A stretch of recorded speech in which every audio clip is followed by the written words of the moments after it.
I'm about to slide in Bill Gates DMs right. since I saw a video on Twitter and it was this white woman like and these black boys like dancing and having money and it was like me and Melinda Gates celebrating her divorce. Is she like in a tennis outfit? I was like, oh shit.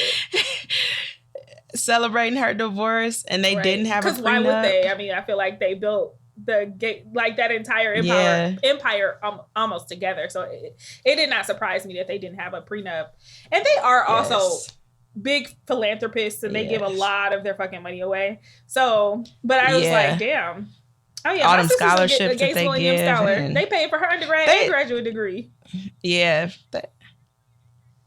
They not both of them would be just fine considering being in Seattle and Redmond, which is like technically the city that Microsoft office in.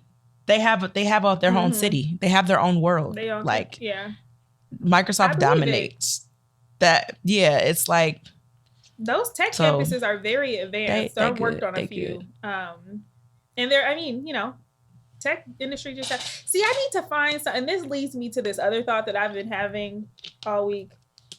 I cannot stress this enough. I'm tired of working. I don't want to work anymore. I don't want to work to no matter what it is. Like, lash is done. I want to get my nails done. I want to go on trips. I want to do all that, and I do not want to work. And I just need to figure out what is going to lead me there. Where do I need to invest? What scam do I need to be a part of? But I also don't want to go to jail. So no scams. But I'm really trying to be wifed up don't be and getting on somebody's loans. Real Housewives franchise. Like I'm just tired of working. It was some reel that I shared on stories of like how you have to be when you're running the meeting. And it's like this girl with headphones on, like really intense, like, okay, we're going to do this. I'm going to send out this, whatever. And then it cuts to like how you are when you're just a participant and you're like sitting in your chair with your legs up on the table, eating cereal.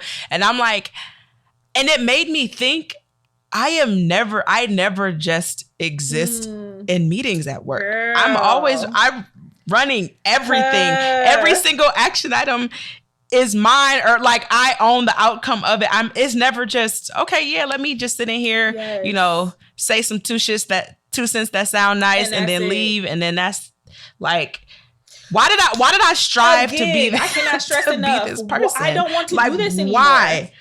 Why? I don't. Like, I feel like every clown makeup. You got to be the best. You got to be the strongest. No, I don't. Actually, I don't want to be. I want to be, girl. I want to be with a line where the line where it's average, like the one spot above that, to technically be above average.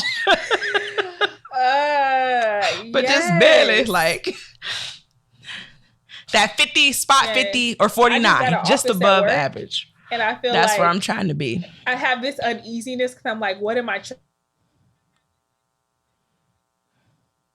from a cubicle to an office? Like, I feel like there's like a expectation of, oh, I got to get shit done. Even though I was already getting shit done. Oh. But it's just so much more. And again, I run so many of our department's meetings. So when you put that up on Instagram, I just laughed out loud because I'm like, fuck, that's me. Yeah.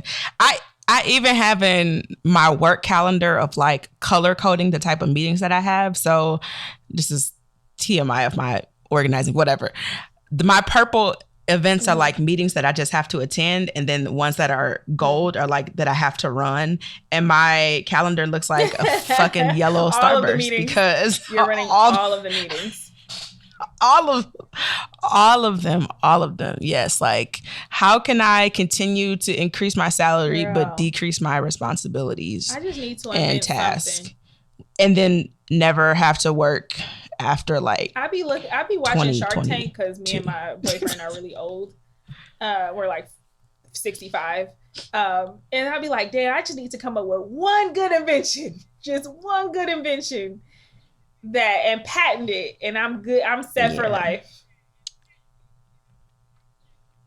And a big one, because I also feel like, you know how people And it's like my dad, my brother are really into the stock market. And I have a decent understanding. I do a little bit here and there to, like save for retirement, have a little extra change. But like, I feel like that's just additional work to make money. And I just don't want to work hard at anything. I don't want to have to learn something new. I just want to, what I have at this moment. Yes. And comfortably. Like I don't have to be Melinda Gates, but let me be 1/20th of Melinda Gates, just naturally. Like because I was born, I deserve 1/20th of what she got.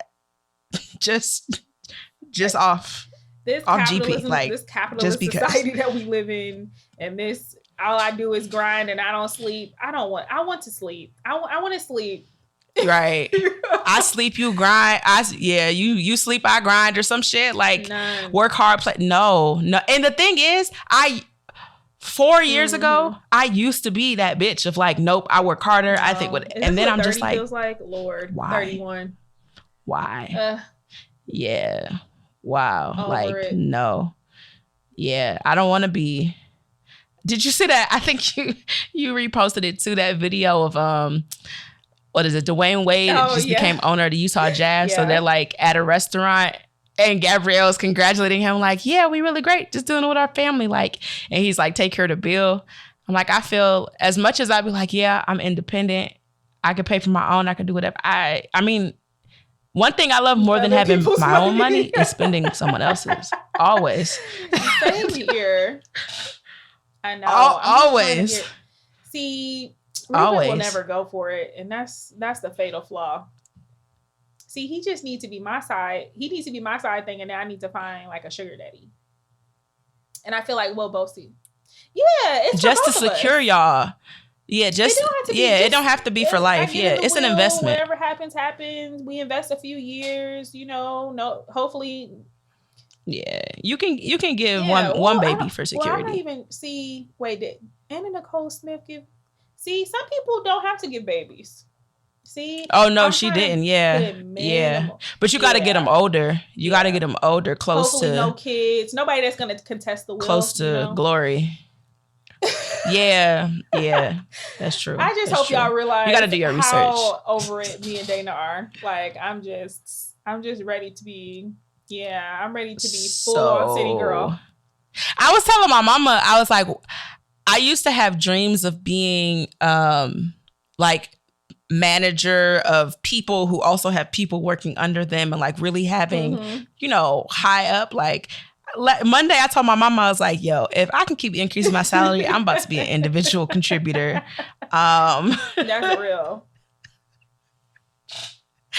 I don't need the recognition. I don't need the little best boss of the year award. No, like let me just collaborate and do my own thing and get paid and live life. 26-year-old Dana would be like, bitch, what the fuck? Right. I'm trying to be a boss bitch. Girl, it's too much work to be where we at right now. I'm just trying to maintain. I'm trying to be a house bitch, okay? I just feel like the pandemic and then my work is trying to transition back to the office. So I feel like it's just a whole bunch of shit going on. And it just adds to the pressure. And I just feel so much anxiety. Yeah. I've been avoiding doing certain things I need to get done at the house or things for extracurricular. People keep asking me to do things. I continuously say yes, which is my fault. But then at the same time, I feel obligated to help. It's like all this shit. And it's really giving me a lot of anxiety. And I was just like, I don't want to have a job. I want to be a job. As our prophets, the city girls, once said. So, which brings me to this is a similar topic. So I don't watch or listen to the podcast, respectfully, Justin, but I saw the clips and the city girls were on there and they asked them, what's the most somebody like a bag that a man has spent on you? JT says that Little Uzi Vert came to her halfway house when she was in her halfway house getting out of jail or prison. Had a bag full of money and she only had a small Chanel bag according to her, and he said take as much money as you want, and she could only fit $30,000 in her bag. And then he took her to Louis Vuitton and bought whatever she wanted and took her back to the house. Oh, they stopped at Taco Bell and then they went back to motherfucking Young Miami. Can I get 30 bands and a cheesy gordita crunch? Like the fuck? Then, Young Miami says, well, my baby daddy, on our first date, something like on their first date, they went furniture shopping because she had just bought a townhouse and her furniture came to $50,000 and he bought it. And I love my partner. And I shared that story with him. I'm like, I just want to know what that's like. I just want to have somebody spend $50,000 on you. I'm going to go see. I'll come back. But I just want to see what the fuck. I just want to see what that's like. Because what the hell? I'm trying to see what that Could be you like. Imagine $50,000 on furniture? And he was just like, okay. See?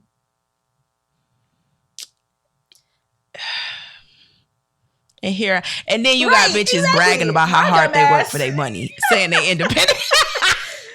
Dummy. Anyway, I thought that was funny. That's a fool. Independent women is a fool's anthem. Somebody has spent on y'all on the first day. I think mine is probably max $100.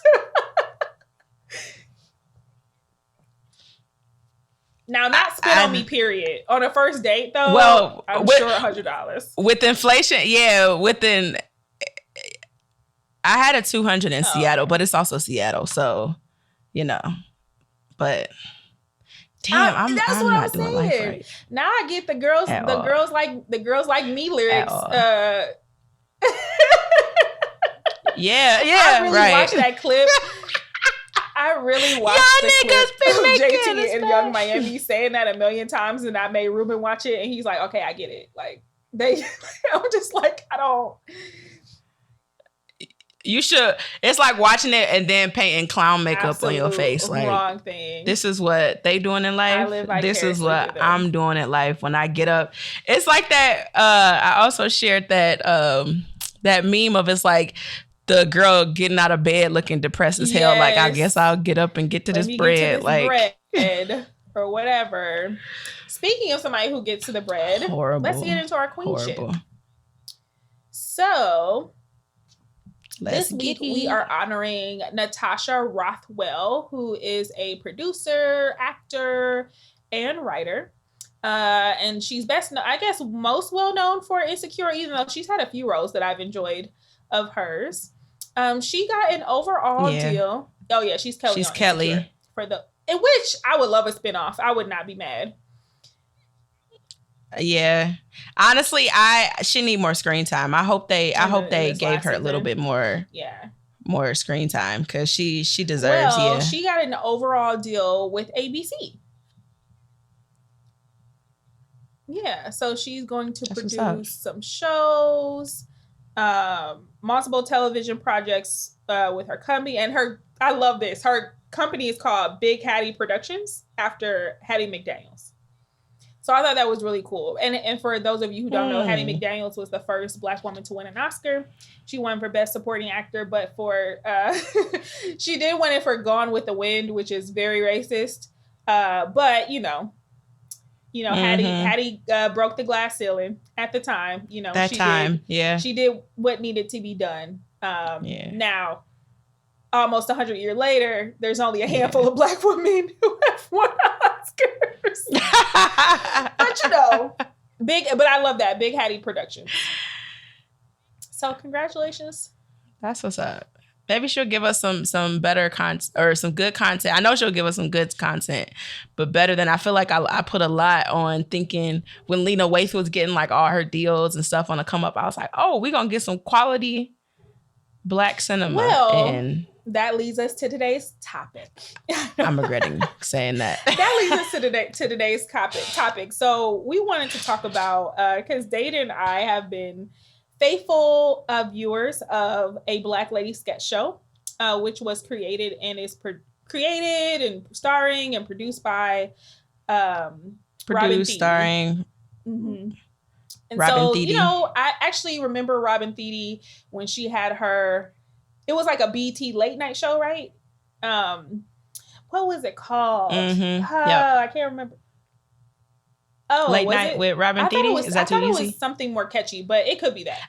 Anyway, I don't have BET, and BET makes it hard to stream their shit, but I do remember some of the clips. And I enjoyed her. So, you know, when she got her Black Lady Sketch Show, you know, loved it. I mean, loved that for her, right? Watched the whole first season. Mm-hmm. Lots of funny people. It was a lot of funny people. It was a lot of funny people. Honestly, the first season wasn't that a lot of black girl magic. Me, right? It was just... Yes. But I feel like we, after every episode, or almost every episode, me and you would text each other, because usually we're good for like, oh, do you watch this? Do you watch that? Whatever. Texting each other like, yo, did you watch Black Lady Sketch Show? And it would be like, yeah, ... Did you see Insert Guest Star? She looked good. Yeah, she did. And I'm just like, okay. I was like, yeah, it was cute, but like, you know, it's just the first episode of the first season. Let's, you know, see what it's like. And after every episode, it was like that till us. Right. So we're just like, this shit not funny. But like, I watched every single episode. It's just not funny. Second season just came out. Yeah. Episode.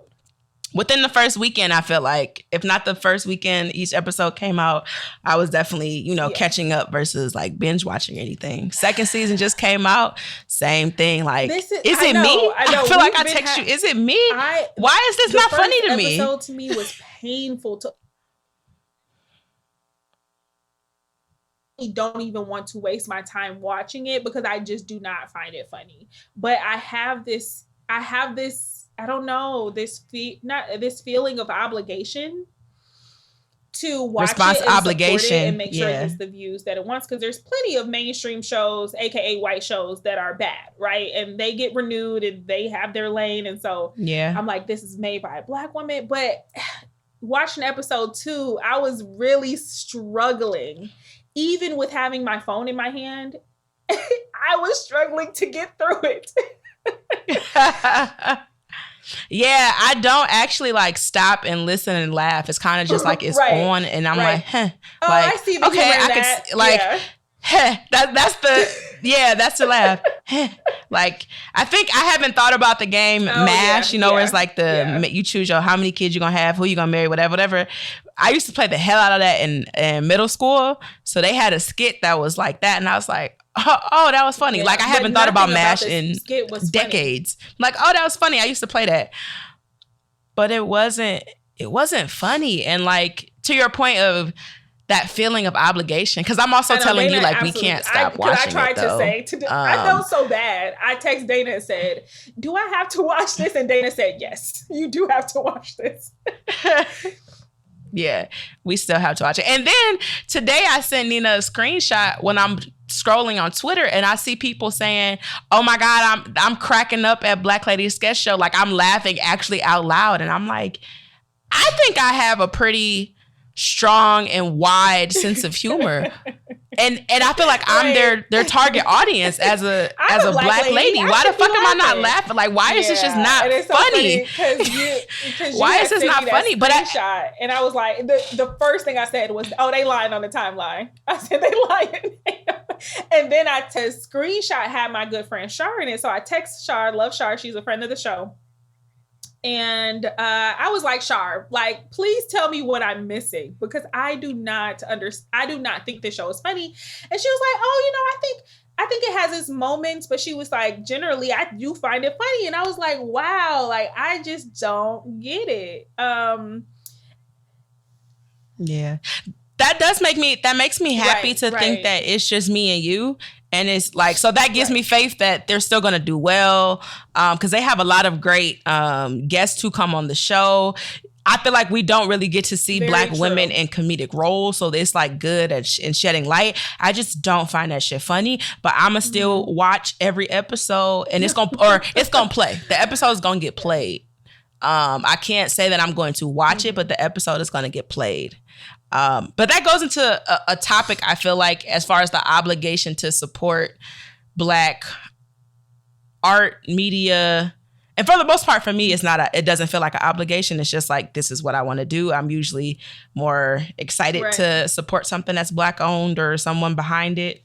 But I feel like some people do have either their gripes or their, kind of how we said about the Black Lady Sketch Show, like that pit feeling of obligation that is like, man, do I have to, if everything was equity, equality, all them DEI, everything was a level playing field, would I be watching? Would I still support, or would I be watching and feel obligated that I to don't do this? feel obligated to? And this goes into the bigger picture of like a Tyler Perry, right? I don't know if I would call him polarizing, but it's like your aunties, the Facebook crowd loves Tyler Perry, right?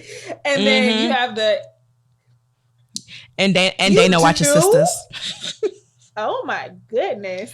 We go over this. Yes, I watch Sisters. Yes, I watch that shit when it comes out on the day. Wow. It's like a hate watch because all I do is cringe and complain. But every Wednesday at 9, you can catch me watching Sisters. I started watching because of Devale Ellis. But this other show called Big, right? He's on 2 shows? Well, so it's Bigger isn't. Oh yeah, he's on 2 shows, but Bigger isn't Tyler Perry. Bigger is actually, I binge watched it on BET Plus. You can do a 7-day trial. It's a quick like 4 or 5 hour binge. It's a good series. Oh, it's not Tyler Perry. But it's not Tyler Perry, so it's better. You know, Facebook crowd loves Tyler Perry's content. Twitter crowd, we all hate it. For the most part, we can't stand it. But although I don't enjoy watching Tyler Perry's content, in fact, I pretty much hate it. And if you want any examples of that, watch Acrimony, or what's that West Wing show that we talked about last week? That's terrible.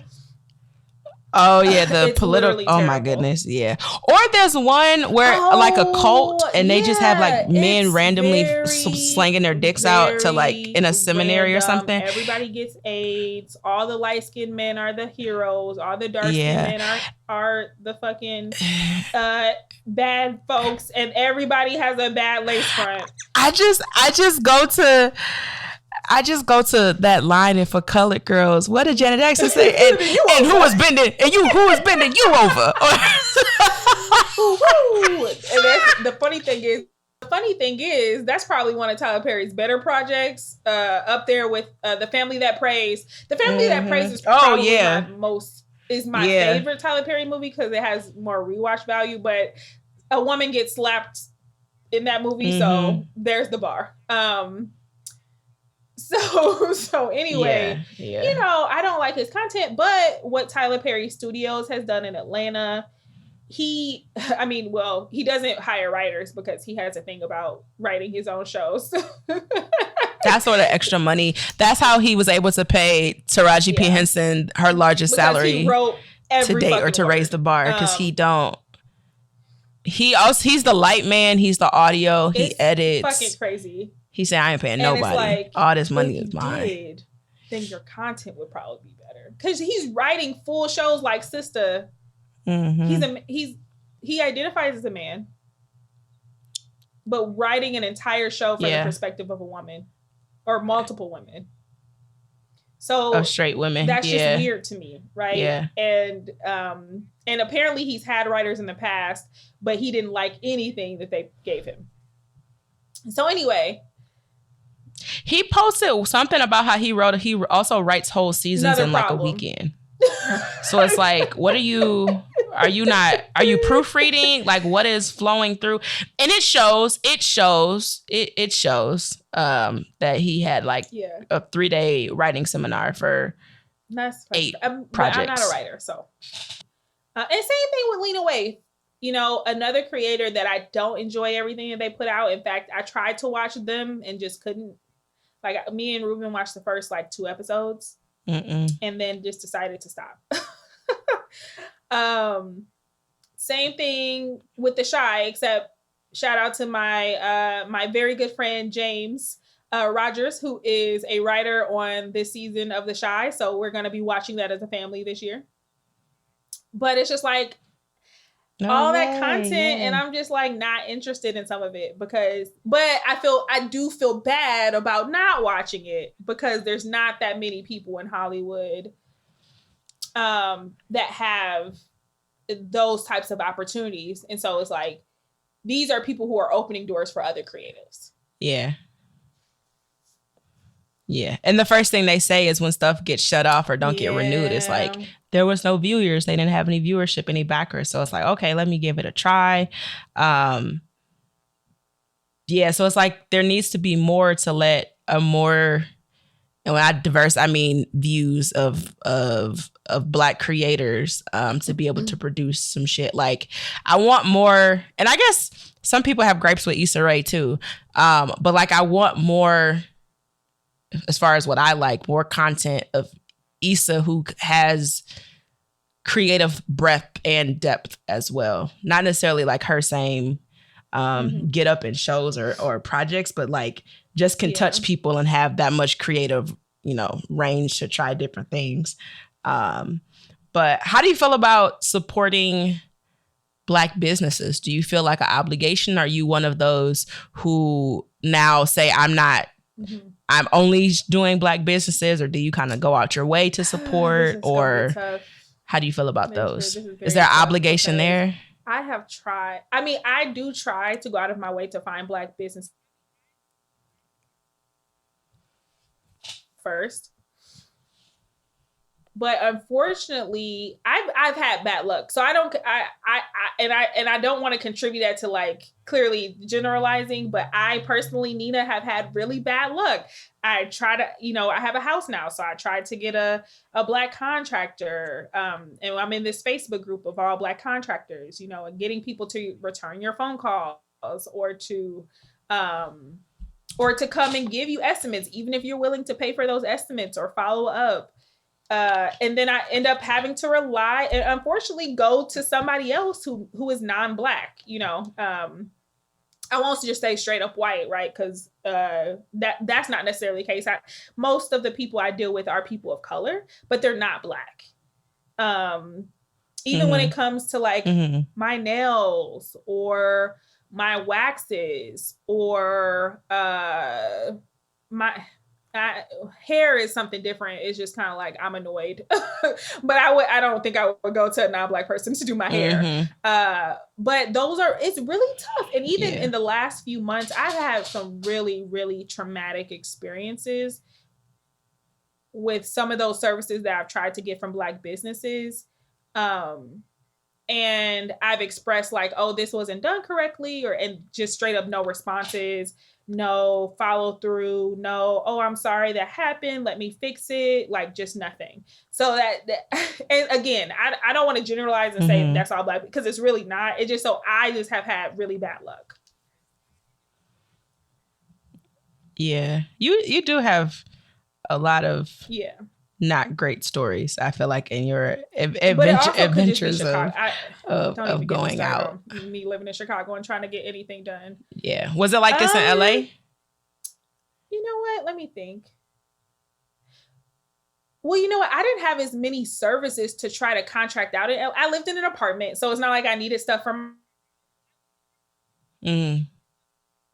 opportunities to hire people now than I did when I lived in LA. So I'm feeling it a lot more. Before I just went to I went to the nail shop around the corner, which I believe was Korean owned, so I wasn't like seeking out Black businesses. But now I have a little bit more money, I have a better job, I have more money, more things to actually pay for and get services for. So I've been seeking it out more over the last 2 years, but still it's just like, so frustrating. Yeah.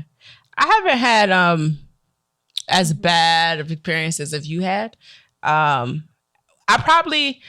top things that I do that's Black business is I'm definitely like a sucker for online vendors. That's definitely has picked up since Rona. So t-shirts, types of things I can get offline.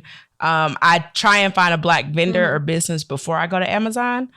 Or on Amazon, trying to see like, okay, is this something either not on Amazon, but on Etsy, something.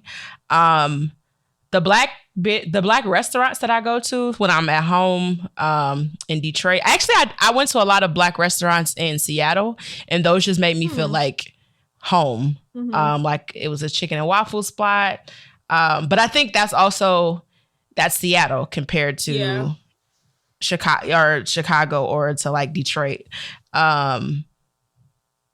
And yeah, it hasn't been horrible.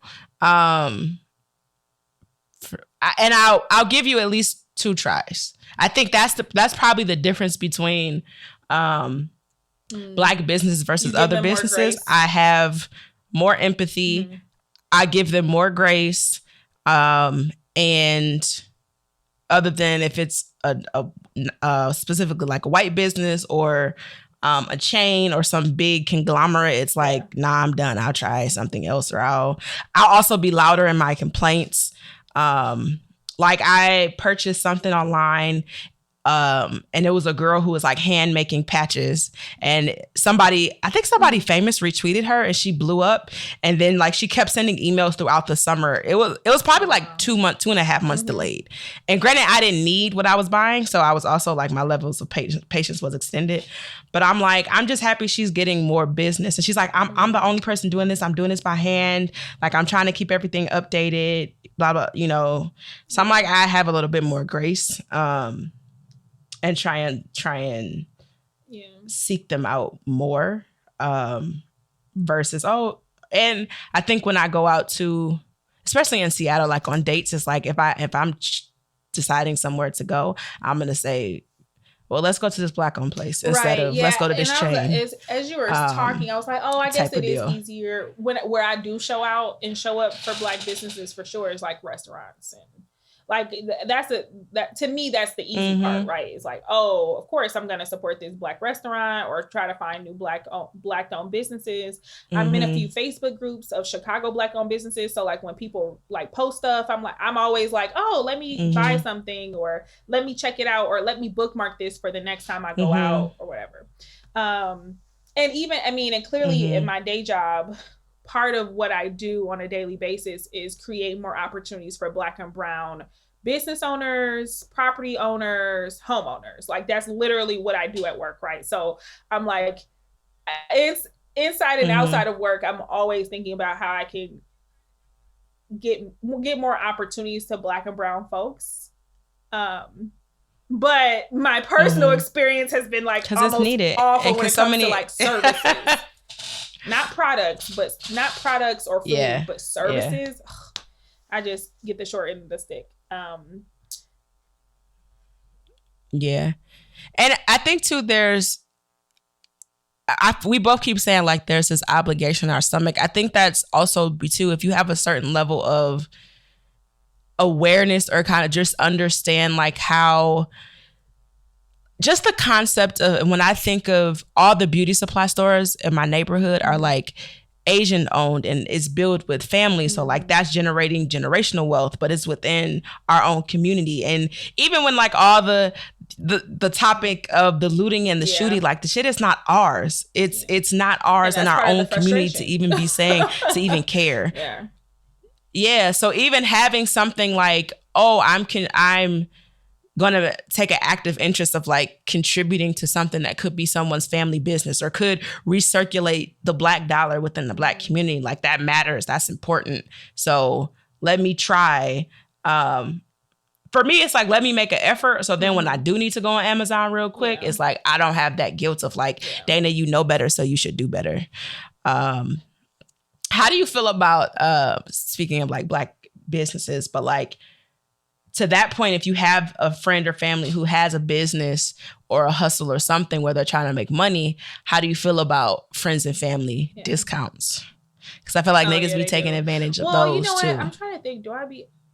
For the friends who have businesses, I don't think I have ever asked for a discount. And if I have asked for a discount, please correct me. But I think I'm pretty like, I'll support, if I can't afford it, I'll retweet it or whatever,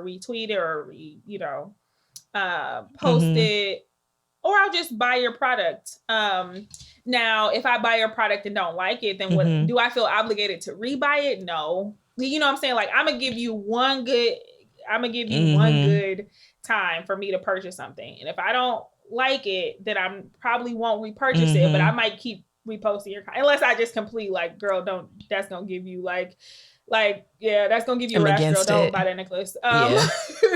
Something like that. Right, don't do it. Green neck, don't do it. Green neck. Yeah, I think sometimes when I hear people talking and it's like, oh yeah, so-and-so just opened his business or so-and-so is doing this, it's like, I'm gonna be able to get a discount. And I feel like that's, I mean, you're obligated to think however the fuck you want to think, but I feel like that's backwards in a sense of, if I know you're getting started with this business, why am I going to cut your revenue by saying, giving me a discount just because I'm your friend or I'm your family? People, like one of my really good friends out here, she did my professional photo shoots. Hold on, let me shout her out. Her first name is Yolanda, but let me shout out her company. But anyway, she took my professional photos. So she was just starting out, and then she was like, "Oh, you know, this is what I'm charging." I was like, "That's really low." I was like, "Are you like?" And she was like, "Oh, but I'm just getting started." I was like, "Okay." So she gave me her price. She sent me the invoice, and I sent her more than the invoice was. And then she texted me, and she was like, "Oh, you know, that's really nice of you. Like, you didn't have to do that." And I did that. One, you know, clearly her price is her price, but she was so, what's the word I'm looking for? Like, modest, right? So she's like, not only is Nina my friend, but I'm just starting out. So this is my price. And I'm like, oh, I know if I was to go to Joe Schmo, he would have charged me twice the amount. So of course I'm going to look out for you and give you more what you're worth, basically. Yeah. That's how my younger cousin, because when I say little, it makes it seem like he's a child and he's a grown-ass man. But my younger cousin, he does like strength training and conditioning for athletes, and like he wants to eventually be like a strength and conditioning of like collegiate sports or collegiate football and basketball and stuff. So he really knows what he's doing, has certifications, went to school, everything. And he lives my uncle lives down the street from us. So now that I'm back in Detroit for periods of time, he trains me, and I'm like, this is convenient because it's literally a 2-minute drive in the morning from my house to his house to get trained. I have a million back issues. I never have issues with him because he actually knows what he's doing. And he's like, oh no, you family, like you don't have to pay me. And I'm like, but you charge other people. Right. You trying to get your business up, and I would be overpaying someone else if I wasn't coming to you, of like the convenience of coming to you. It's also my uncle's house. So like I can just go in and use the bathroom. I can go in and get some food. Like it's very relaxed, but I'm like, I'm still going to pay you because this is still a convenience for me. He helps work around my schedule. So it's not like I have to sign up and pay late fee, cancellation fees, all that shit. Like it's everything. Even when I'm not here, he sets up plans for me to do when I'm away. Right. So I'm like, I'm definitely going to pay you. And pay you what you're worth. I'm not sliding you $5 for a $40 service. Like most of the time, you don't even have to ask for a discount because people will be like, "Oh, I got you," right? Because we're a family. It's right. They got obligation on their side. And a lot of start businesses because we want to look out for our community, right? We want to start that. And by the way, Yolanda's company is called Imagery by Shimona, and it's spelled Chioma. So y'all should check her out. She did my professional headshots. You can see them all on my Instagram. So anyway, it's like people will usually start their businesses because they want our community to thrive, because they see a hole in the market. Not saying clearly it's not every single business, but a lot of our businesses start with those types of missions. So with the desire to be affordable for our people. Why not? And honestly, if your price is too high, I just won't. You know what I'm saying? Like if your price is your price, and if it's too high out of my budget, I will just not use you, right? But I can still retweet or whatever. Because there's some people, graphic designers, look, you want to charge talented. I just don't got it. I'll just sign up for Canva right quick and do what I need to do. and watch a video. No, yeah, I get that. I think if anything, if I had to say what I would ask for in the realm of like family friend discount, I feel like I may ask for, hey, I'm gonna pay you full price. I may even pay you more, but like, can this be expedited? It's like doing me a favor if it's something that I really need, or hey, can you help do this, whatever. I'm still gonna pay you. I just need like your access or your resource, or like I said, something expedited. I feel like that's where my idea of, oh, here's the benefit of me having someone who owns this business to do something, to look out or do a little bit more as well, but not like you selling these handmade things for $40 and I'm trying to give you $2 on it. No. But then give me 10. Like, no, that's disrespectful. And business owners, if somebody do that to you, I feel like say fuck you. What like would you also that's say just about it's defeating the purpose. Because we have, so like, let's say I don't sell anything. Like I literally don't sell anything, but people ask me to speak at events all the time, or ask me to speak on panels, or to sit on task force, or to come and lecture their classroom. And I think we don't talk about monetizing that enough, but like, that's kind of exhausting too, guys. Yeah. It's a service that if it was somebody else, you would be paying them for. So even if it's not your job, it's like if the National Coalition for something, just making up some names, if they asked me to speak on this, I would be getting some type of have a speaker's fee or something, versus you coming to do it. I think, and I don't know about you, because mine is more so like connections and networking.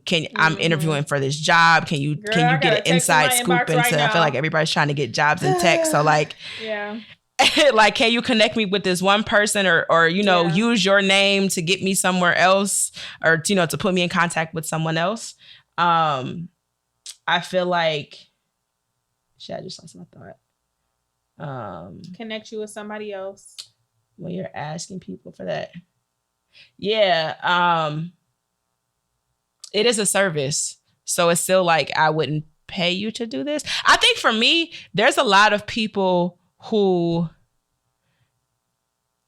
ask, not many, but some have asked me for a large amounts of effort, and the friendship and relationship is not that large. Of like, that's real. If I had to equate it to like, you're asking me to do 8 hours worth of work, or taking time out of what I would be doing, and you are not worth 8 hours of my time as a friend, or our relationship is just not that strong. I feel like that's like am I supposed to do it just because you Black and you asking me to do this? But that's the trap I fall in. I only know you because in my industry, I mean, a lot of our industries, because it's your industry too, there's not a lot of us. So like, if somebody asks me to talk, like I said, my mentor will email me and say, she'll do one of those email, what's the word? Intros without texting me first, right? But she know I'm gonna do it. Because I am gonna do it, right? Because if you ask me to do it, I'm gonna do it.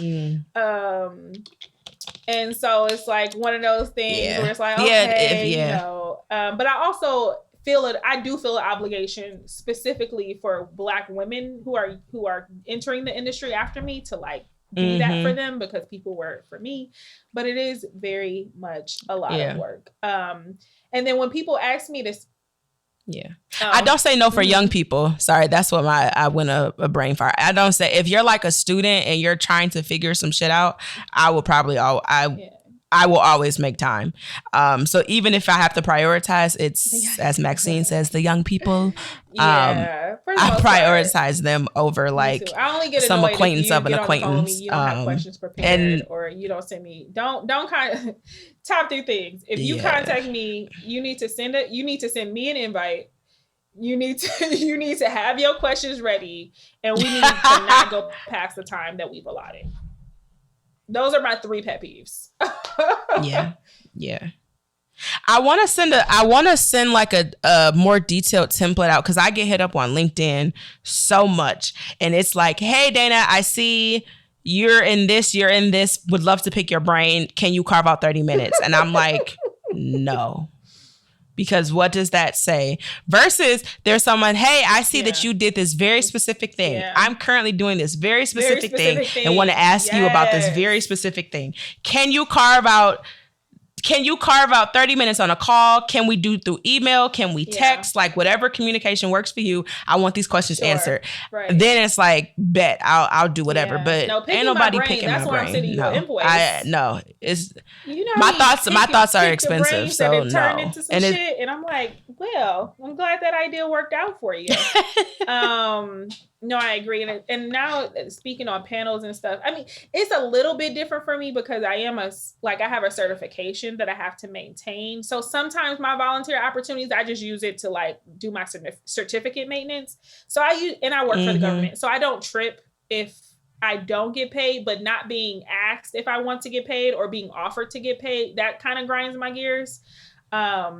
Especially from Black folks who are like, oh, I think my friend Nina is like my friend, just as you were saying earlier, this very loose friend. And it's like, oh, can you talk to this girl who's interested in possibly doing something with some planning or something, geography? No, like, please leave me alone. Yeah, because there's also an obligation. So perfect example that I actually just did today. I connected one of my homies who used to work at Microsoft, who were also friends outside of our connection with Microsoft, to one of my other homies who's also a soror because she has a mentor who's trying to like do something of what he's doing at Microsoft. But like my relationships with both of them are close enough to that me asking him to do a favor to help her mentor is basically saying, do this for my friend because we're friends. Like, it's that level of obligation. So I just wouldn't even feel comfortable doing that or asking for that type of, almost like putting my name on something saying, hey, you're doing me a favor by doing this person a favor. But I guess people just be out here willy-nilly because I've gotten requests of like, hey, I know we had second grade art together. Can you get my boyfriend a job? And I'm like, what the fuck? No, I'm not about to put my name on your boyfriend and we learn how to color in the lines together in second grade. I'm not doing that. No. And you know what? It's funny because even when I invite people to speak on panels that I'm putting together, if you are not AICP like me, right? So that means you're not going to get anything from it. I pay for gift cards out of my own pocket. Like I did that. In fact, I did that last summer when I was putting together this panel of some bomb, and they're actual friends of mine. But I was still like, oh, like I know I'm not paying y'all what y'all would usually like if this was a real speaking engagement. But let me go ahead and send these Amazon gift cards to y'all right quick. Yeah, right. Because it's like thank you from me versus you're doing this as a job. Yeah, it's levels to it. I think too. I got and I don't even know how, I mean, it was a nice chunk of money, but like one of my uncle's best friend owned a car dealership. So even for my car, I got a little something off or whatever it was. Like basically the dealership broke even on like it was a used car. So it wasn't right off the lot, but like that was a solid for my uncle, but it was like, who I was to my uncle and who this person was to his friend of he don't even ask for any and everybody outside of himself for that, that deal or that hookup. And it was his friend. So it was a black car dealership. But like small things or not small, but things like that, where it's the relationships are solid. Or like, can you get me on this? Like I've gotten friends on, tech happy hours things that I wasn't going to. And it's like, oh, yeah, just use this email. I'll sign you up, do whatever. But I also know they're not going to act a fool under my name at this party that I'm not at, So it's like who are you asking favors for? Or who's going to represent you in the same kind of sense of being able to support the Black businesses or things. And sometimes I wish, so my caterer for my 30th birthday party, Black owned, they opened up, is Berea? Is that how you pronounce tacos? Yeah, somebody, yeah. They opened up like Detroit's first Berea taco truck. So it moves like in different places in the city. So me and my mom went to check it out last weekend and the line was too long. Just for us, I'm like, I'm not going to stand outside in this. And I like wanted to DM them afterwards because like I really just want to like donate and say, good job. Y'all grew from, you know, a whole bunch of just catering stuff. They're college students as well. So they're like doing this and young and really getting on it. Big Bites in Detroit, good food. And I was like, dang, I wish they had a tip jar because I just want to support more than I want the actual tacos because I don't want to wait in this line for 2 hours. So even stuff of like wanting to support Black business or when you know kind of their story because they were just like, yeah, they had a good story just when they sat down and gave me a tasting. They were very professional. And I was like, I want to support because that's good because I would rather have, and I didn't really even need the patience I said as far as like giving a little bit of grace because they were on their shit. But like still just wanting to support. If anybody asks me for stuff like that or for vendors or caterers, they'll probably be the first one that I mention. To be able to grow because otherwise they just not even going to get the chance to see their full potential or like small businesses starting out make mistakes. I mean, they fail so fast and when you have businesses fail that are perfect businesses fail, I guess is what I'm trying to say. So it's like, you know, you're going to hit those bumps in the road and whatever you can do to like monetary support, but just remember, you know, that family and friend discount, that's not a thing. Offer to pay full price and let them tell you no. Yes, exactly. Do you remember that story about the Honey Pot, the feminine products company, where I love them to death, recommend all their products. But like white people started leaving them bad reviews. I don't even know the reason outside of just racism. Okay. You know, it's funny enough, Target was actually being pretty progressive and they made a commitment to highlight Black owned products in their stores and they, you know, distribute certain Black owned products, blah, blah. So there was an ad that went around, I want to say last summer, that featured Honey Pot, and then the founder in the commercial referenced wanting to be a role model specifically for Black girls, and white people just clutch my pearls. They flooded them. What about the white little them girls? Reviews, so you know what Black women did, right? So no problem because Black women shut that shit down. Outsold everything. Their sales skyrocketed. They got more press. And as a user of them, I love everything that they have. No, it's legit. I definitely, it's legit. It's legit. It's legit. Like I order them online. I have subscribing to when shit go out of stock to re-up. It's in Target. So if y'all don't know Honey Pot, they sell tampons, panty liners, pads. The equivalent of the Diva cups, the wipes. Sprays, their travel wipes are great. All sorts of things. So it's great. It's all natural, and it's all natural, cruelty free, vegan. You know, white people, all that jazz. They see us literally, we're breathing and they're mad. So I don't. Yeah. It's like, what can we do? Literally nothing. Speaking of racist people. Yeah. So let us know in the comments or send us in like what type of do you feel obligation for Black businesses? What's kind of your thought process on supporting Black businesses or media or services? Do y'all really think a Black lady sketch show is funny? I just really need to It's not like I don't laugh. It's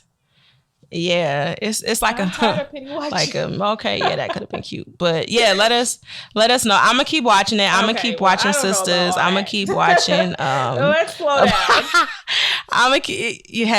I'm not ashamed. I mean, I am, but I also don't care what other people think. Survivor's Remorse. I don't know if y'all wasted y'all time watching that, but. Wait a minute, you didn't like Survivor's Remorse? You talking about we talking about the same movie with Laura London and Michael B. Jordan? Oh no, that's the movie that just came out on Amazon Prime. Survivor's Remorse. No, you. Survivor's Remorse was Survivor's Remorse on Stars. I do like. I'm talking about the movie, the Michael B. Jordan movie, which is called Without Remorse. No remorse. Remorse. Yeah. Michael B. Jordan. Without Remorse. No, that was trash. An act. The more I'm like, oh, you're really pretty. Like, oh, you're really good looking. This may sound horrible, but I don't care. I think he's cute, but the fact that I'm pretty sure he mostly dates white girls, because I don't really think him and Lori Harvey are in an actual relationship. It just doesn't make me think he's. I mean, he's attractive, but I'm not attracted to him like that, because he's just. I don't know. Yeah, I mean, he's fine, but like he ain't fine. But. I mean, Just Mercy was probably the best acting I've seen him do, but it's just, and they. I don't think I. Anyway, so like all these movies, and I'm just be like, I tried to watch it. But anyway, this episode was produced by us and edited by Daner Cole. Our theme music is the track "Same" by Ricky Ells. Be sure to check it out on all streaming platforms. For questions, comments, feedback, or topic suggestions, hit us up at queentonepod@gmail.com. Be sure to also check us out and follow on Instagram and Twitter @queentonepod. Thanks for listening.